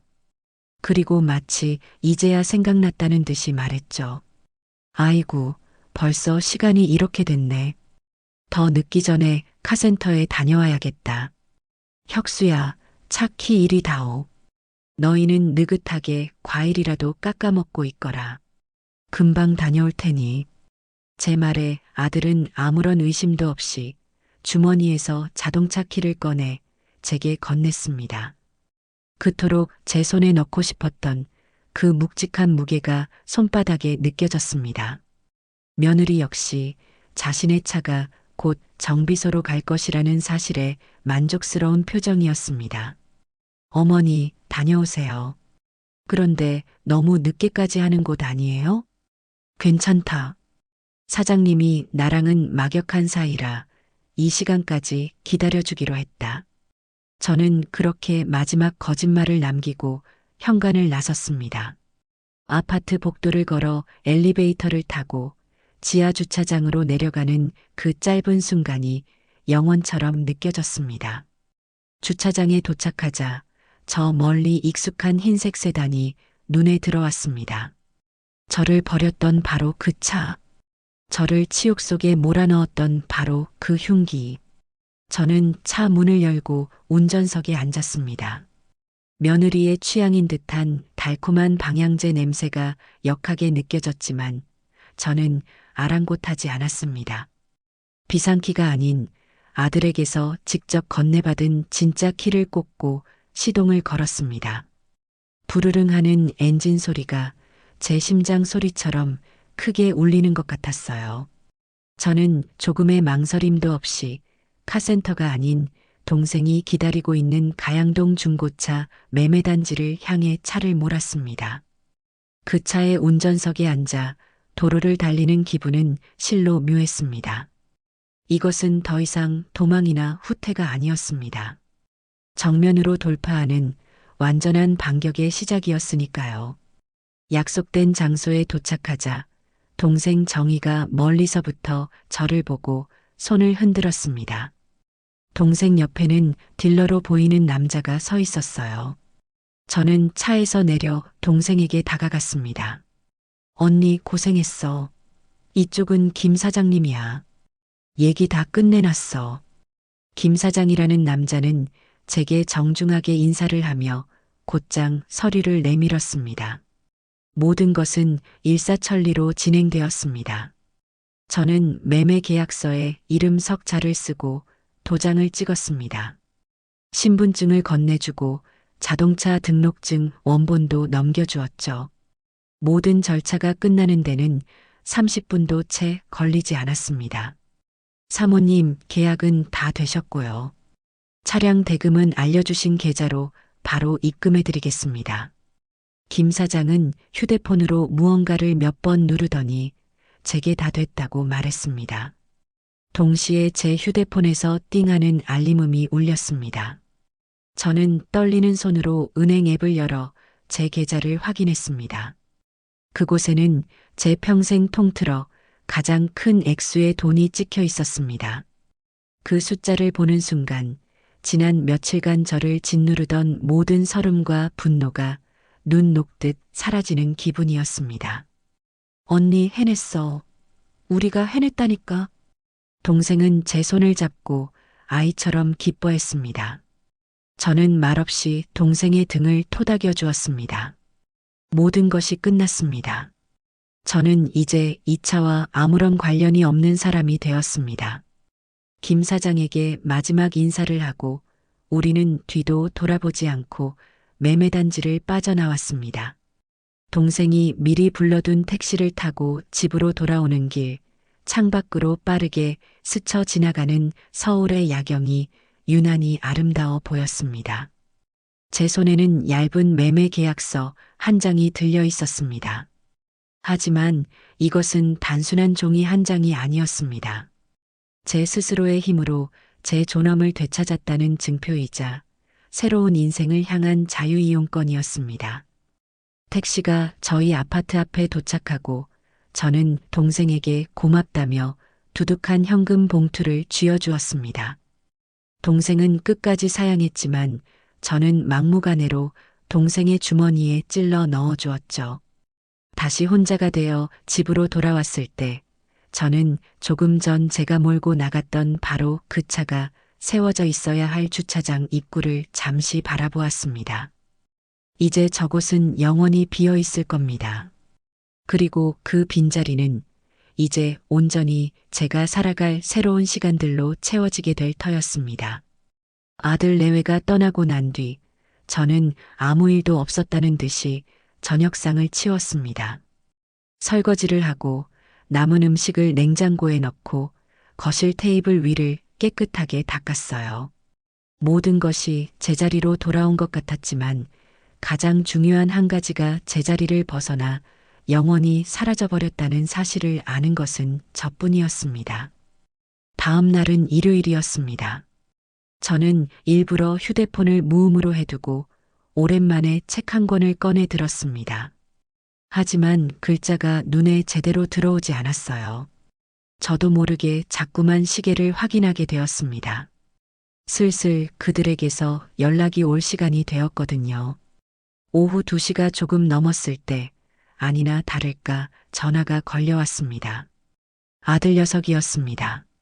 목소리에는 초조함이 묻어났어요. 엄마, 나 혁수야. 혹시 카센터에서 연락 왔어? 차 가져다 준다더니 아직 소식이 없어서. 저는 책장을 넘기는 소리를 일부러 내며 아주 귀찮다는 듯이 대답했습니다. 글쎄다. 아직 연락 없는 걸 보니 바쁜가 보구나. 요즘 경기도 어려운데 장사가 잘 되는 모양이지. 좋은 일 아니냐? 아니, 그래도 그렇지. 오늘 지선이가 친구들이랑 약속 있어서 차 써야 한다고 아침부터 기다리고 있는데. 너무하네. 그 사장님. 기다려봐라. 곧 연락이 오든지 하겠지. 정급하면 내가 이따가 다시 한번 전화해보마. 저는 그렇게 무심하게 전화를 끊었습니다. 전화기 너머로 며느리가 대체 어느 카센터냐고 물어보라니까 하고 짜증내는 소리가 어렴풋이 들려오는 듯 했습니다. 저는 옅은 미소를 지으며 다시 책으로 눈을 돌렸어요. 이제 본격적인 연극의 이막이 오르고 있었습니다. 시간이 흐를수록 제 휴대폰은 더욱 요란하게 울려댔습니다. 오후 4시가 넘어서는 아들이 다시 전화를 걸어왔습니다. 이번에는 목소리가 훨씬 더 다급해져 있었습니다. 엄마, 정말 미안한데 그 카센터 이름이랑 전화번호 좀 알려주면 안 될까? 우리가 직접 전화해서 언제쯤 오는지 물어보게. 지선이 약속 시간 다 늦어서 지금 난리가 났어. 아이고, 내가 그걸 깜빡했네. 워낙 오래 다닌 곳이라 그냥 사장님네 하고 불렀더니 간판 이름을 제대로 본 적이 없구나. 그냥 우리 아파트 상가 뒤쪽에 있는 작은 가게인데 내가 지금 나가서 한번 보고 오랴? 저는 일부러 더 미안하고 안절부절 못하는 목소리로 연기했습니다. 제가 이렇게 나오자 아들은 더는 저를 닥달할 수가 없었습니다. 아니야, 엄마. 됐어. 내가 그 근처 카센터에 한번 다 전화해 볼게. 엄마는 신경 쓰지 마. 아들은 그렇게 전화를 끊었습니다. 저는 알고 있었습니다. 우리 동네 그 어떤 카센터에 전화를 해도 흰색 세단을 맡긴 사람은 없다는 대답만 듣게 될 것이라는 사실을요. 그들은 이제 서서히 혼란의 늪으로 빠져들고 있었습니다. 해가 저물고 저녁 시간이 되었습니다. 저는 태연하게 저녁밥을 차려 먹었습니다. 그때 현관문 초인종이 거의 부서져라 울려댔습니다. 딩동댕동 하는 소리가 아니라 쾅쾅쾅 하고 문을 두드리는 소리에 가까웠어요. 올 것이 왔구나 싶었습니다. 저는 느긋하게 식사를 마치고 입가심으로 숭늉까지 한 사발 마신 뒤에야 현관으로 향했습니다. 인터폰 화면에는 잔뜩 상기된 아들과 분노로 얼굴이 시뻘개진 며느리가 서 있었습니다. 저는 천천히, 아주 천천히 문을 열었습니다. 문이 열리자마자 며느리가 삿대질을 하며 소리쳤습니다. 어머니, 대체 어떻게 된 거예요? 저희가 이 동네 카센터에 전화를 수십 통도 더 돌렸는데 아무도 어머니 차를 맡은 데가 없다고 하잖아요. 어머니, 지금 저희한테 거짓말하신 거예요? 아들도 옆에서 거들었습니다. 엄마, 솔직하게 말해줘. 대체 차 어디에 있어? 혹시 무슨 일 생긴 거야? 사고라도 났어? 그들의 얼굴에는 불안과 의심 그리고 분노가 뒤섞여 있었습니다. 저는 그들을 집 안으로 들였습니다. 그리고는 아무 말 없이 부엌으로 가 찻주전자와 찻잔 3개를 꺼냈습니다. 우선 앉거라. 목이 마를 테니 차 한 잔씩들 하고 이야기하자. 어머니, 지금 차 마실 기분이 아니에요. 차가 없어졌다니까요. 며느리가 발을 동동 구르며 외쳤지만 저는 아랑곳하지 않았습니다. 끓는 물을 찻주전자에 붓고 찻잎이 은은하게 우러나기를 기다렸습니다. 그 몇 분의 시간이 그들에게는 지옥처럼 길게 느껴졌을 겁니다. 저는 잘 우러난 찬물을 3개의 찻잔에 조르르 따랐습니다. 그리고 찻잔 2개를 그들의 앞에 하나씩 놓아주었죠. 자, 마셔라. 옥로차다. 마음을 진정시키는 데는 이만한 게 없지. 아들은 마지못해 찻잔을 들었지만 며느리는 팔짱을 낀 채 저를 노려보기만 했습니다. 집안에는 숨막히는 침묵과 함께 옅은 차 향기만이 맴돌았습니다. 저는 제 몫에 찻잔을 들어 향을 한번 음미하고 천천히 한 모금 마셨습니다. 그리고 찻잔을 내려놓은 뒤 드디어 입을 열었습니다. 저는 그 어떤 변명이나 설명도 하지 않았습니다. 그저 가장 평온하고 가장 담담한 목소리로 사실만을 전했을 뿐입니다. 며느리의 눈을 똑바로 쳐다보면서요. 카센터는 무슨, 내가 팔았다. 제 입에서 나온 그 5글자는 마치 수류탄처럼 고요한 거실의 공기를 갈갈이 찢어 놓았습니다. 아들은 들고 있던 찻잔을 떨어뜨릴 뻔했고 며느리는 무슨 말을 들었는지 이해하지 못하겠다는 듯 눈만 크게 뜨고 있었습니다. 네, 뭐라고요, 어머니? 방금 뭐라고 하셨어요? 며느리가 더듬거리며 되물었습니다. 저는 다시 한번, 이번에는 더욱 또렷하고 명확하게 말해주었습니다. 시끄러워서 귀가 다 아프구나. 너희가 타고 다니던 그 흰색 차, 어제 내가 중고차 매매상에 깨끗하게 팔아치웠다고 했다. 순간 며느리의 얼굴에서 모든 핏기가 가시는 것이 보였습니다. 그녀의 입이 벌어졌지만 아무런 소리도 나오지 않았습니다. 그녀의 눈은 단순한 충격을 넘어 완전한 공포와 경악으로 물들어 있었습니다. 거실 안의 모든 것이 그 순간 그대로 얼어붙어 버린 것만 같았습니다. 폭풍은 이제 막 시작되고 있었습니다. 축축하고 무거운 공기 속에 박혀 파르르 떨리는 것 같았어요. 그러다 아들 혁수가 손에 들고 있던 찻잔을 쨍그랑 소리를 내며 바닥에 떨어뜨렸습니다. 뜨거운 찬물이 사방으로 튀고 하얀 찻잔은 몇 개의 조각으로 나뉘어 처참하게 뒹굴었어요. 하지만 그 누구도 그 소리에 놀라거나 깨진 조각을 내려다보지 않았습니다. 우리의 시선은 오직 한 곳에 서로에게 엉겨붙어 있었으니까요. 가장 먼저 정적을 깬 것은 뜻밖에도 며느리 오지선의 웃음소리였습니다. 처음에는 작게 푸파는 소리를 내더니 이내 어깨를 들썩이며 킥킥거리기 시작했습니다. 그 웃음소리는 점차 커져서 나중에는 거의 발작적인 비명처럼 변해갔습니다. 하하, 어머니 농담이 너무 심하시네요. 하하, 재미없어요, 그런 농담. 차를 파셨다니 그게 무슨 말도 안 되는 소리예요. 그렇죠, 자기야? 어머니가 지금 저희 놀리시는 거 맞죠? 지선은 아들을 향해 미친 사람처럼 웃으며 동의를 구했습니다. 하지만 아들은 아무 대답도 하지 못했습니다. 그의 얼굴은 하얗게 질린 채 마치 혼이라도 빠져나간 사람처럼 멍하니 저와 바닥에 떨어진 찻잔 조각을 번갈아 줄 뿐이었어요. 아들의 반응에 불안감을 느낀 며느리의 웃음소리가 뚝 그쳤습니다. 그녀의 눈이 가늘어지며 저를 향한 의심과 경계심으로 가득 차기 시작했어요. 어머니, 정말이에요? 정말로 파신 거예요? 저는 대답 대신 소파 옆 탁자 위에 미리 준비해 두었던 서류 봉투를 들어 올렸습니다.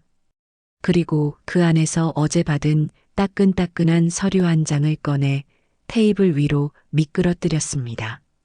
자동차 양도 증명서, 그 위에 찍힌 붉은 인형과 매매 금액으로 적힌 구체적인 숫자가 며느리의 눈에 들어가는 순간 그녀의 마지막 남은 이성의 끈이 끊어지는 것이 보였습니다.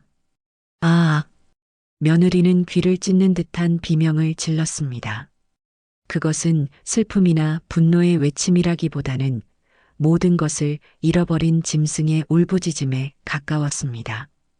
당신 지금 제정신이야. 당신이 뭔데? 당신이 뭔데 남의 재산을 마음대로 처분해. 미쳤어. 정말 미쳤어.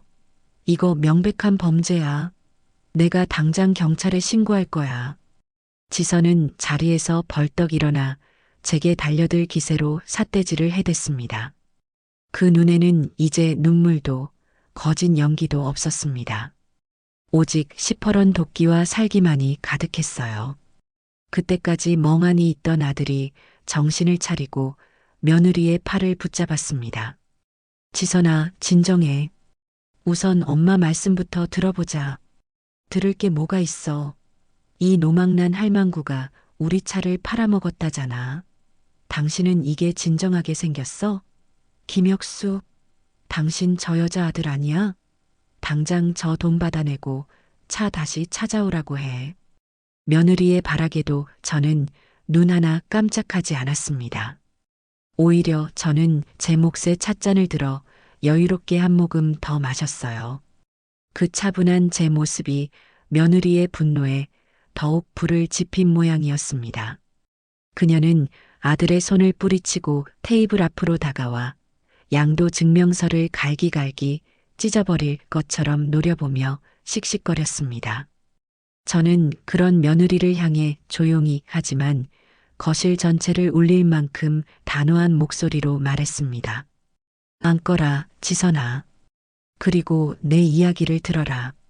너는 경찰을 부르든 변호사를 부르든 마음대로 해도 좋다. 하지만 그 전에 이 늙은 시어미가 왜 너의 소중한 차를 팔아버렸는지 그 이유나 알고 가는 것이 순서일 것이다. 제 목소리에는 스스로도 놀랄 만큼 차가운 위험이 서려 있었습니다. 제 기세에 눌린 뒤어 며느리는 당장이라도 저를 물어뜯을 듯이 굴면서도 마지못해 소파 끝에 다시 주저앉았습니다. 저는 그들을 천천히 둘러보며 준비해 두었던 저의 마지막 변론을 시작했습니다. 이야기는 아주 먼 곳에서부터 시작해야겠구나. 그래, 너희가 결혼할 때부터 시작하자꾸나. 나는 너희에게 아파트를 얻을 전세금을 보태주기 위해 내 남편이 평생 일에 내게 남겨준 마지막 유산과도 같던 적금을 모두 깼다. 그리고 너희는 그 돈으로 너희의 보금자리를 꾸렸지. 나는 그것만으로도 충분히 행복했다. 저는 잠시 말을 멈추고 아들의 얼굴을 보았습니다. 아들은 고개를 푹 숙인 채 제 말을 듣고 있었습니다. 그런데 너는 만족하지 못했지, 지선아.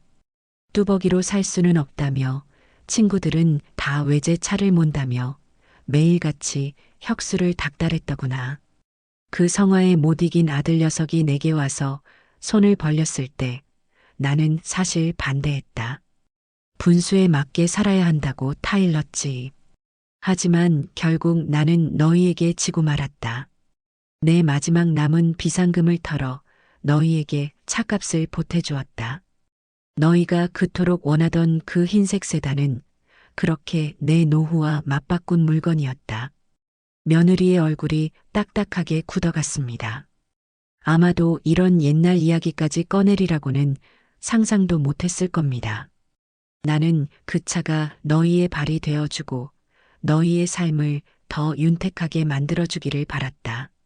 하지만 너는 그 차를 다른 용도로 사용했지. 너는 나의 선의를, 나의 마지막 남은 애정을, 너의 허영심을 채우는 도구로 사용했고 급기야는 나를 버리는 흉기로 사용하기에 이르렀다. 무슨 말을 하는 거예요? 내가 언제요? 언제냐고? 바로 일주일 전 토요일. 너는 나를 그 차에 태우고 버스 한 대 다니지 않는 깊은 산골 식당으로 데려갔다.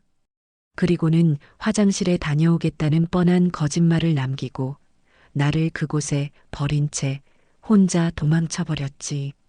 아니냐? 제 추궁에 며느리는 입술을 깨물 뿐 아무 대꾸도 하지 못했습니다. 너는 내가 그곳에서 얼마나 막막했을지, 얼마나 춥고 배고팠을지, 얼마나 굴욕적이었을지 단 한순간이라도 생각해 본 적이 있느냐? 너는 그 차 안에서 따뜻한 히터를 켠 채 신나는 음악을 들으며 서울로 돌아왔겠지. 그러고는 내 아들에게 전화해 내가 화가 나서 먼저 가버렸다는 또 다른 거짓말을 했겠지. 그 차는 너의 완벽한 범죄를 위한 알리바이가 되어 주었을 것이다. 저는 자리에서 일어나 서랍장 위에서 또 다른 서류, 은행거래 내역서를 꺼내 들어보였습니다. 그래서 나는 결심했다. 내가 나의 선의를 흉기로 사용했다면 나 또한 그 흉기를 걷어들여 너의 오만함을 심판하는 처벌의 도구로 사용하겠다고. 이 차는 내 돈으로 산 물건이다. 법적으로 따지자면 명의만 아들 앞으로 되어 있을 뿐 실질적인 소유권은 내게 있는 것이나 마찬가지라는 뜻이다. 그런 내 물건을 내가 처분한 것이니 나는 조금도 거리낄 것이 없다. 이것이 내가 너의 차를 팔아버린 이유다. 이제 이해가 좀 되느냐? 제 말이 끝나자 거실에는 다시 한번 무거운 침묵이 흘렀습니다. 며느리는 더 이상 소리를 지르지 않았습니다. 그녀는 그저 넋이 나간 사람처럼 허공을 바라보고 있었어요. 아마도 제 논리가 너무나도 명백하고 제 분노가 너무나도 정당해서 반박할 말조차 찾지 못한 것이겠지요. 그때 침묵을 깬 것은 아들 혁수였습니다. 아들은 고개를 들어 저를 보았습니다. 그의 눈은 붉게 충혈되어 있었습니다. 엄마 정말이야? 지선이가 엄마를 정말로 버리고 온 거야? 아들의 물음에 모든 분노의 화살이 며느리에게서 아들에게로 향했습니다. 며느리는 자리에서 벌떡 일어나 아들의 뺨이라도 때릴 것처럼 달려들었습니다. 김혁수, 너 지금 그걸 말이라고 해? 너는 내 남편이야. 저 할망구 아들이야. 내가 지금까지 누구 때문에 이렇게 살았는데 당신이 돈만 잘 벌어왔어 봐. 내가 저 할망구 돈 때문에 이렇게까지 비위 맞추고 살았을 것 같아? 지선아, 말 조심해. 지금 무슨 말을 하는 거야? 말 조심? 웃기지 마. 당신이 무능해서 당신이 중간에서 제대로 처신만 했어도 이 지경까지는 안 왔어. 엄마 말 한마디에 쩔쩔매면서 내 편은 단 한 번도 들어준 적 없잖아. 이게 다 당신 탓이야. 당신 같은 남자랑 결혼한 내 인생이 불쌍하다, 정말. 뭐, 당신 지금 뭐라고 했어? 그들의 완벽했던 부부관계는 제 앞에서 산산조각이 나고 있었습니다. 서로를 향한 날 것 그대로의 비난과 원망이 거실을 가득 채웠습니다. 저는 그 모습을 조용히, 아주 조용히 지켜보았습니다. 마치 잘 짜인 연극의 마지막 장을 감상하는 관객처럼요. 제 손에 들린 찻잔은 이미 싸늘하게 식어 있었습니다. 하지만 제 속은 그 어느 때보다도 후련하고 뜨거웠습니다.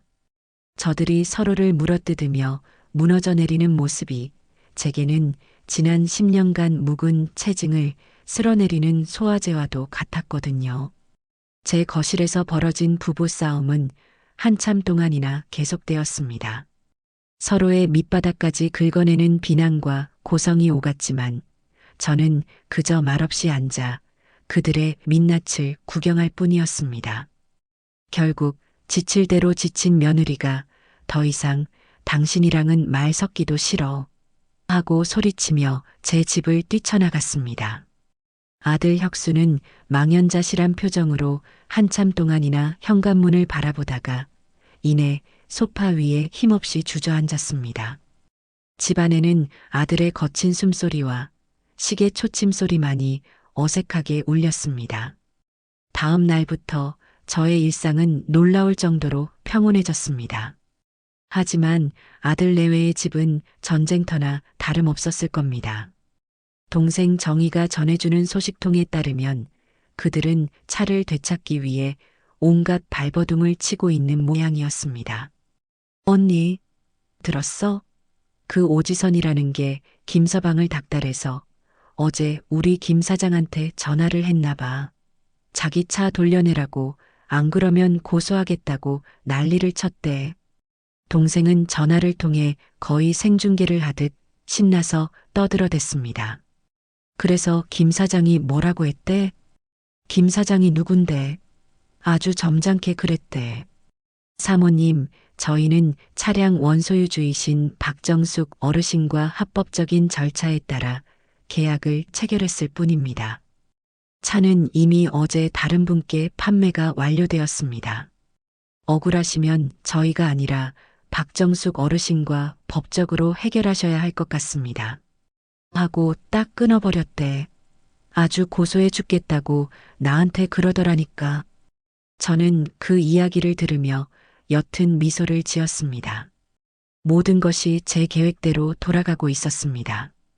그들은 또한 변호사 사무실 몇 군데에도 전화를 걸어 법률 자문을 구한 모양이었습니다.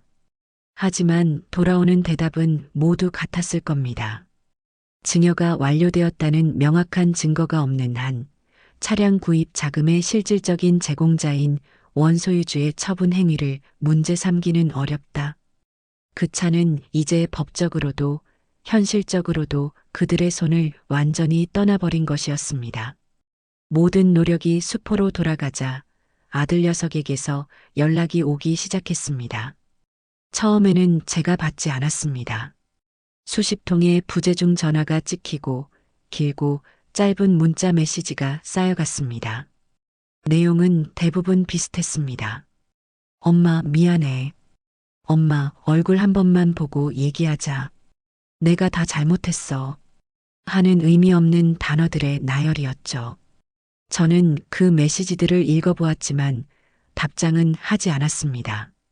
말로 하는 사과는 너무나도 가볍고 쉬운 법이니까요. 그렇게 며칠이 흘렀습니다.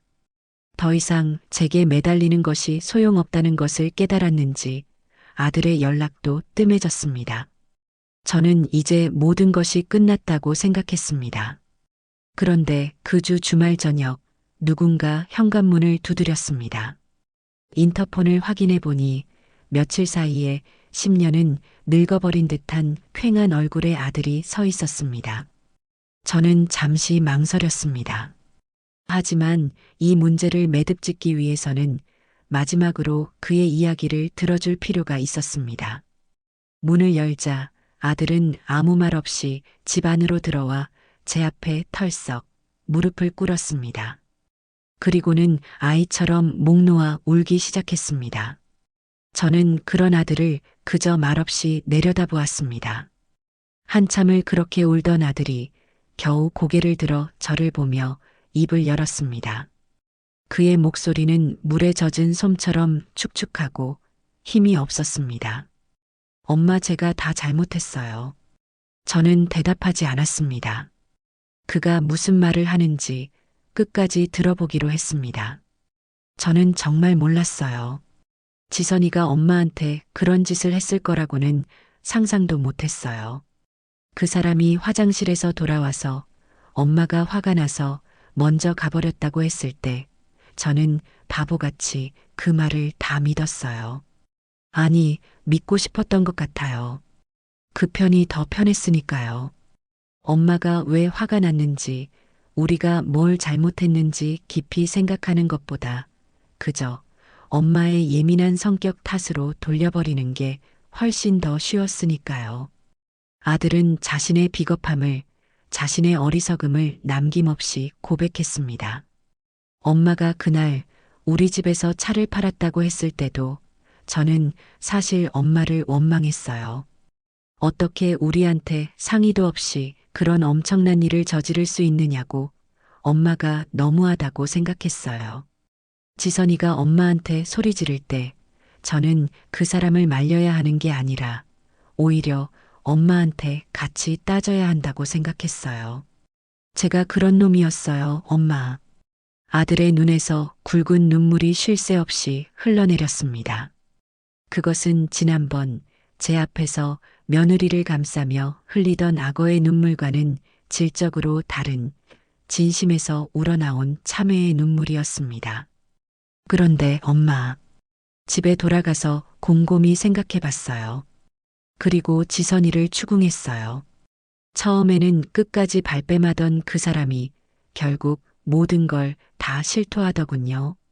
엄마를 일부러 그곳에 버려두고 온 게 맞다고요. 그 이야기를 듣는 순간 제 세상이 무너지는 것 같았어요. 내가 사랑했던 아내가 내 어머니에게 어떻게 그런 악독한 짓을 할 수 있었는지, 그리고 그런 아내의 거짓말을 철석같이 믿고 내 어머니를 의심했던 제 자신이 너무나도 혐오스러워서 견딜 수가 없었어요. 아들은 바닥에 이마를 찌울 듯이 고개를 숙였습니다. 엄마, 정말 죄송해요. 저는 아들로서도 한 인간으로서도 자격이 없어요. 엄마한테 씻을 수 없는 상처를 드렸어요. 용서해달라는 말도 할 자격이 없는 놈이지만 그래도 정말 잘못했어요. 엄마. 저는 한참 동안이나 아무 말도 하지 않았습니다. 아들의 울음소리만이 거실을 채웠습니다. 제 마음속에서도 무언가 단단하게 얼어붙어 있던 것이 조금씩 녹아내리는 것이 느껴졌습니다. 하지만 그것은 용서와는 다른 감정이었습니다. 그저 제 자식의 어리석음에 대한 깊은 연민이었죠. 일어나거라. 저는 낮은 목소리로 말했습니다. 아들은 고개를 들지 못하고 계속해서 흐느꼈습니다. 어서 일어나라고 했다. 너의 그 눈물이 내게 엎질러진 물을 다시 주워 담아주지는 않는다. 제 단호한 말에 아들은 마지못해 자리에서 일어났습니다. 하지만 여전히 고개를 들지 못하고 죄인처럼 서 있었어요. 저는 그런 아들을 똑바로 바라보며 제 마음속에 결정한 새로운 규칙들을 선포하기 시작했습니다. 이것은 저와 제 아들, 그리고 그의 가정에 내려지는 일종의 계엄령이었습니다.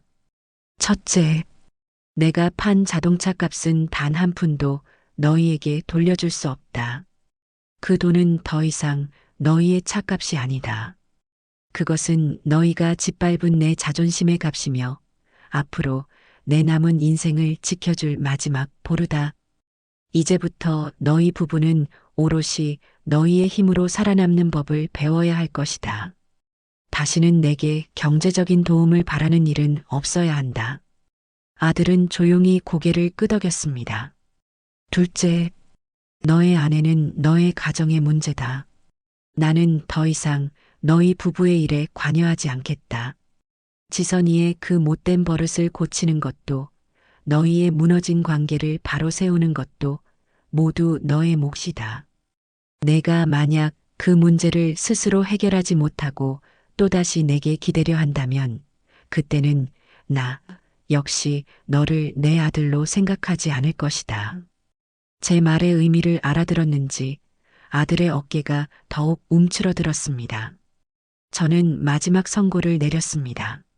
셋째, 내가 진정으로 나의 아들로 다시 서고 싶다면 말뿐이 아닌 행동으로 증명해 보여라.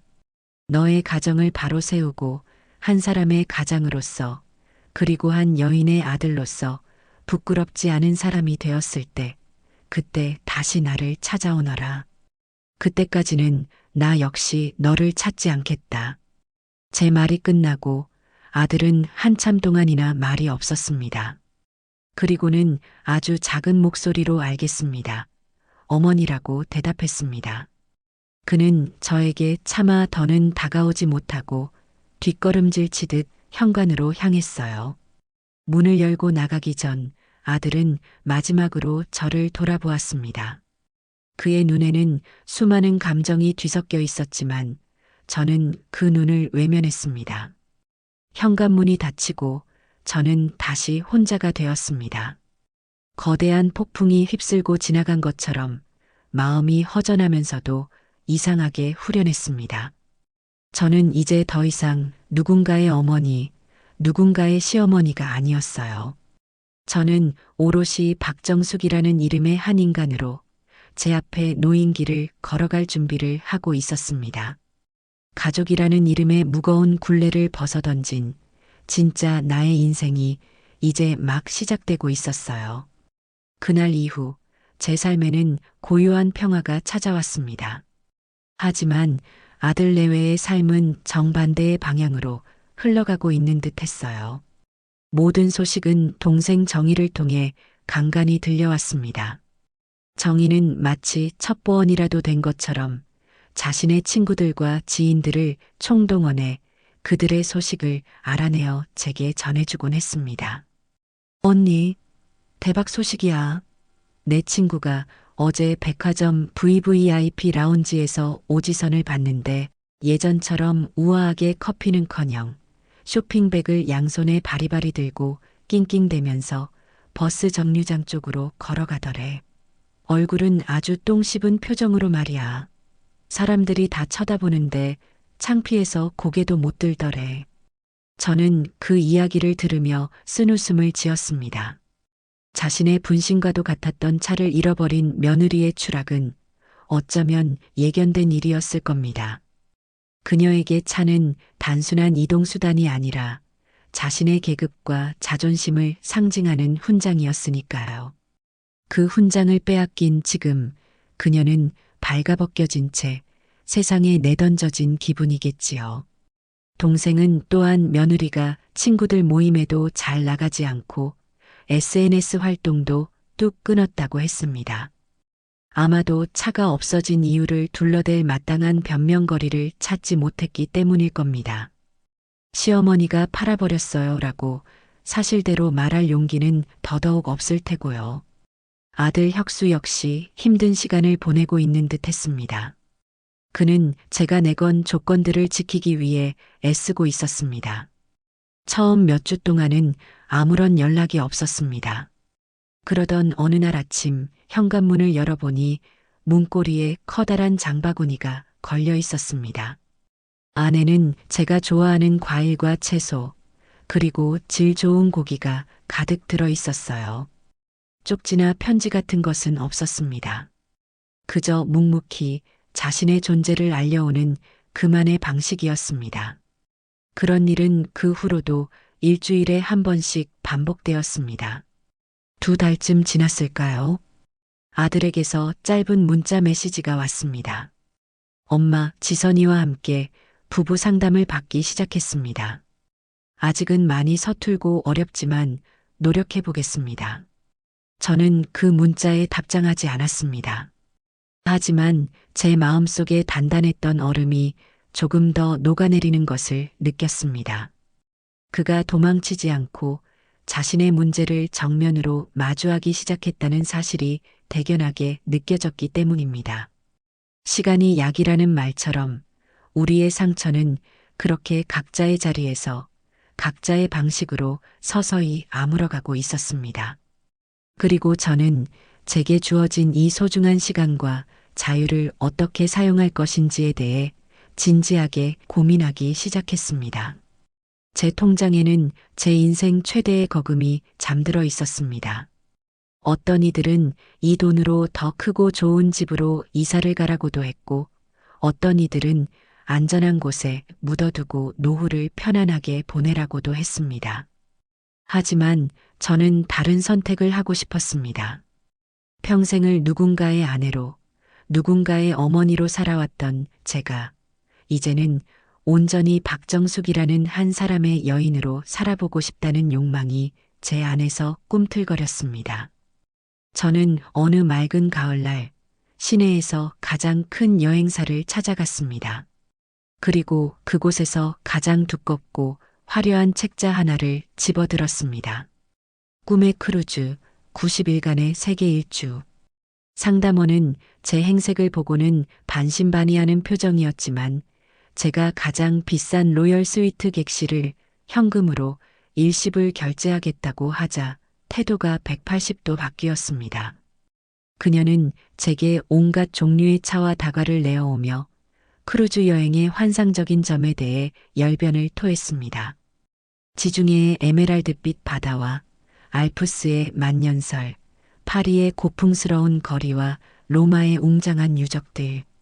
제가 평생 책과 텔레비전을 통해서만 보아왔던 꿈의 장소들이었습니다. 저는 그 모든 설명을 들으며 마치 어린 시절 소풍을 앞둔 아이처럼 가슴이 두근거렸습니다. 계약서에 사인을 하고 두툼한 여행 안내 책자를 받아들고 여행사를 나서는 제 발걸음은 구름 위를 걷는 것처럼 가벼웠습니다. 여행을 떠나기 며칠 전 저는 오랫동안 고민하던 일을 실행에 옮겼습니다.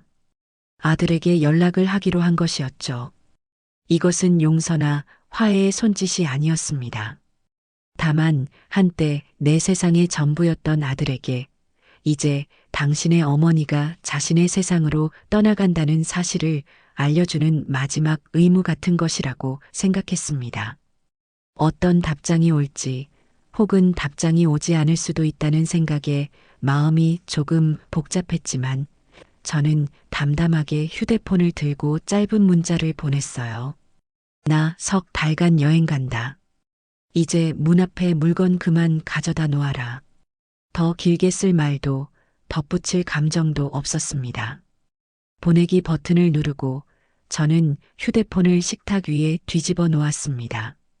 일부러 다른 책을 읽고 차를 마시며 시간을 보냈지만 마음 한구석은 계속해서 식탁 위에 그 작은 기계에 가 있었습니다. 몇 시간이 지났을까요?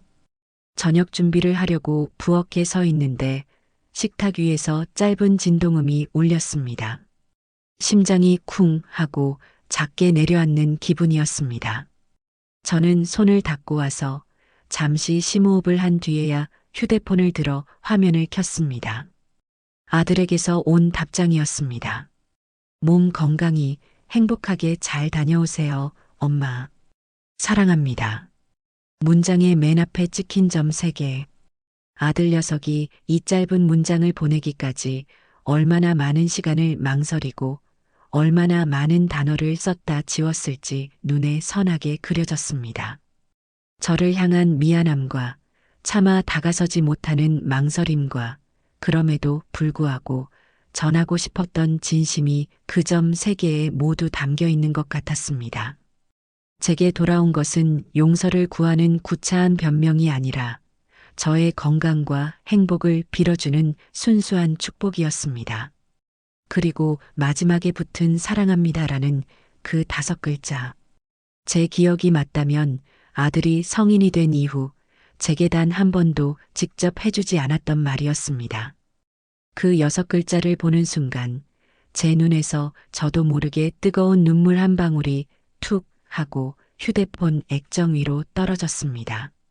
지난 세월의 서름도 며느리에 대한 분노도 아니었습니다.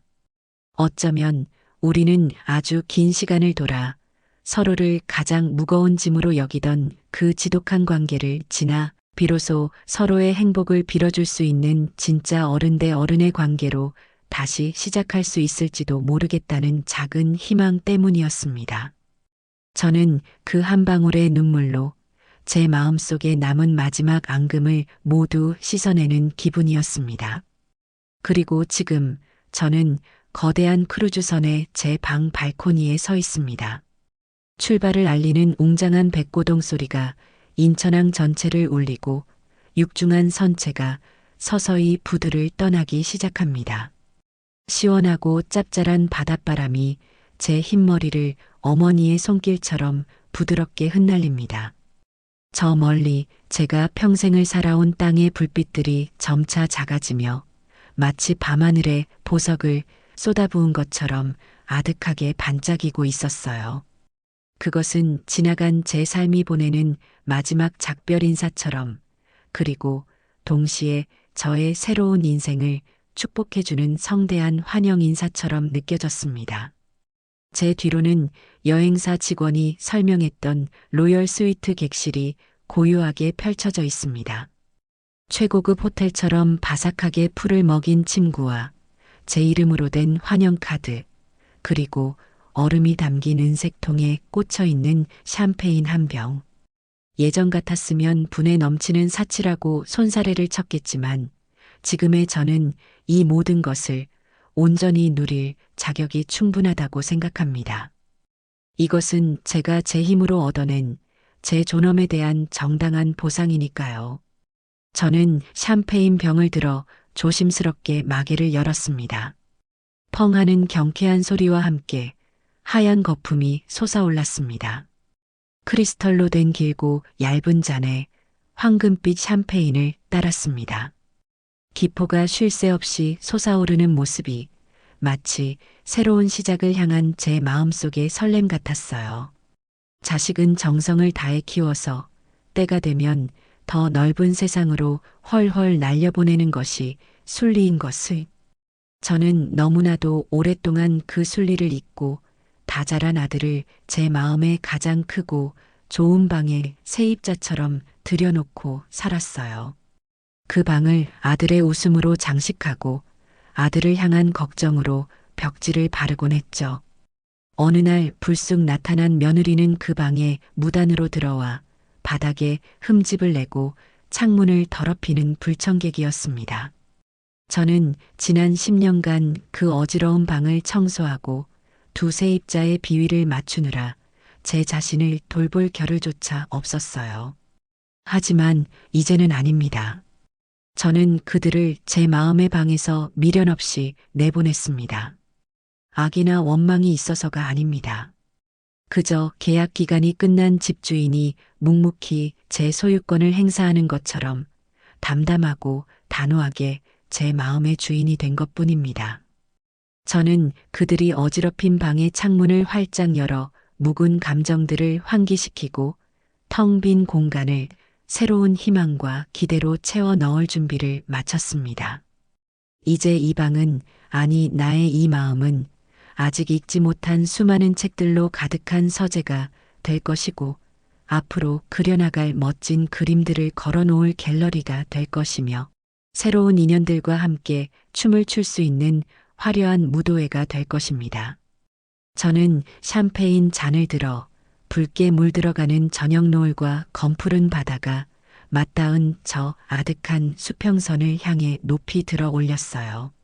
나의 고단했지만 정직했던 지난 날들에게, 그리고 비겁하게 물러서지 않았던 나의 용감했던 투쟁에게, 마지막으로 이제 막 장막을 올리는 나의 눈부시게 찬란한 인생에게 건배. 제 진짜 인생은 이른하고도 2해를 훌쩍 더 넘긴 바로 오늘부터 다시 시작입니다.